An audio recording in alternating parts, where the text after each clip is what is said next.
Marriage mathematics.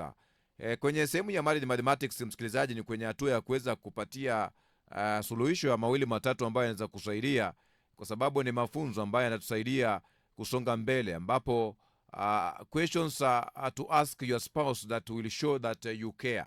Sometimes there are questions that you can ask your spouse, and at the end of the conversation, you will know that you care. Yeah, he or she will know that you care. Number one, how are things for you at work? Sometimes when you ask this question, find out how things are at her place of work or his place of work. Your spouse goes to make money for the family.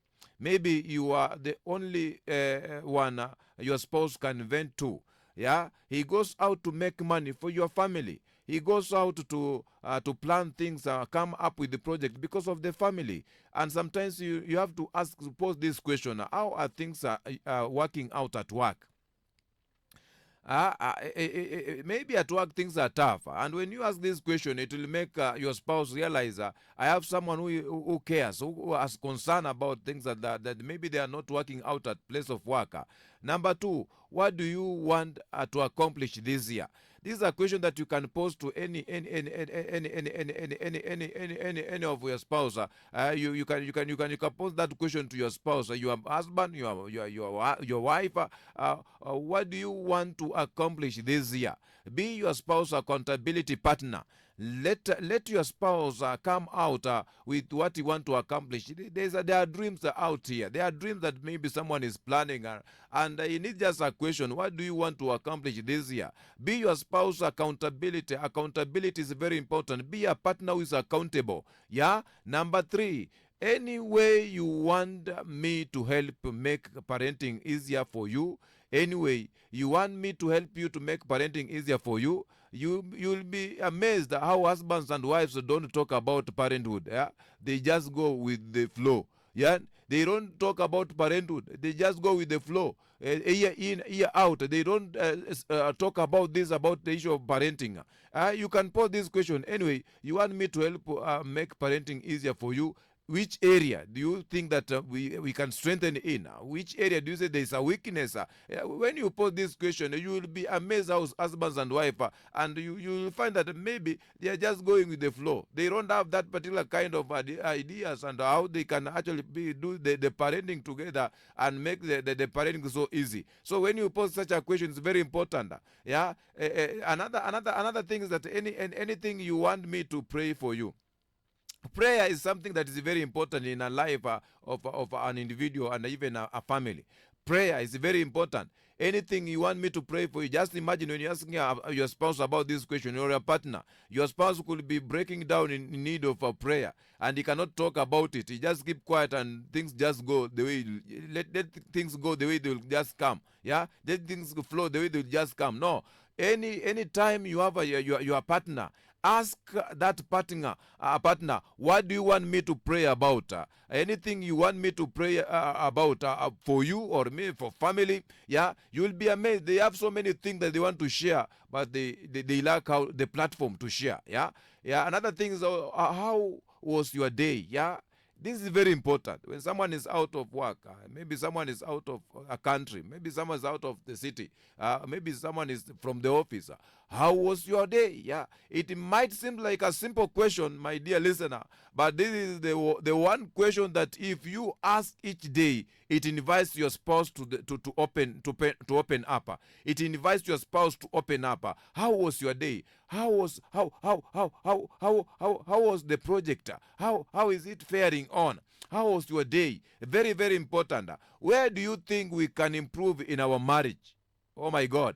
Where do you think we can improve? It means that there are areas maybe you've not improved. There are areas that maybe they are lagging behind. There are areas that you need to improve. There are areas. So when you ask this question, where do you think we can improve in our marriage? As a communicator, you don't say in my marriage. It is our marriage. Where do you think that we can improve in our marriage?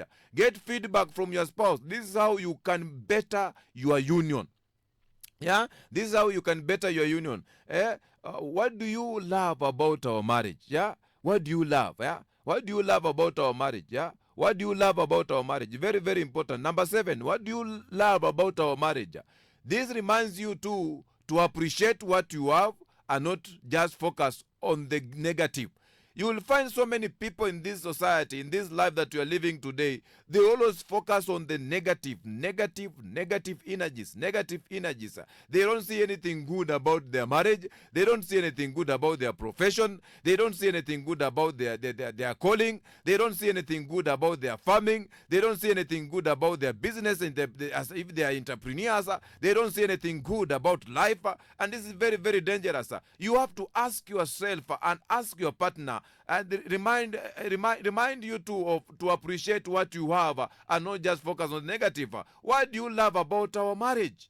Yeah, a very, very important question. What do you love about our being together? Very, very important.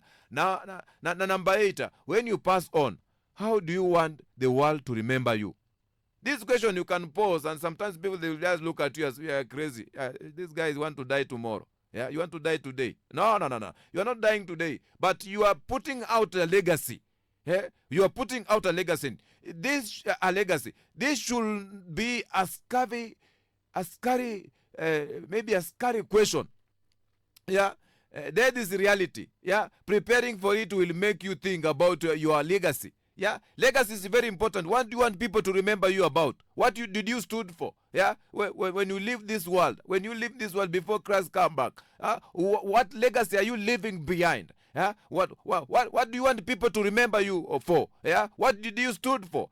Those are the questions. Help your spouse leave a mark on this world. You are not created to come and just be a passenger and leave this world like that. Not like that. You have to make an impact to your society. You have to make an impact to your nation. You have to make an impact to the world. You came in with a purpose. God created you with a purpose. You have to live for that purpose. You have to leave a mark on this world. Life is like a story. The best way to write a story. I'm a good writer. I'm an author.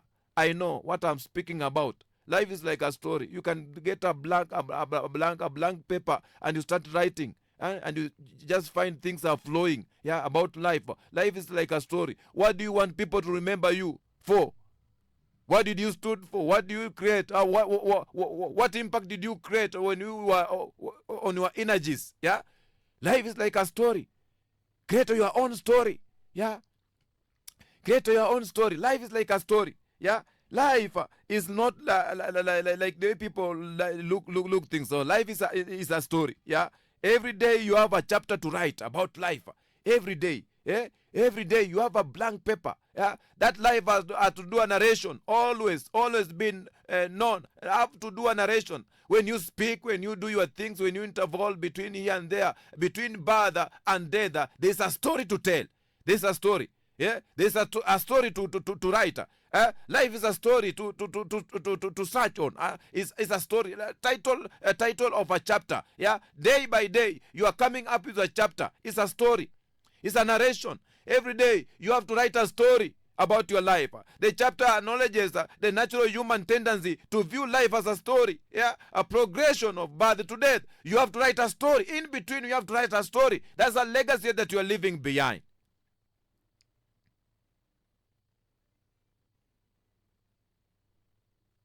Every day, God has given us an opportunity to rewrite our story.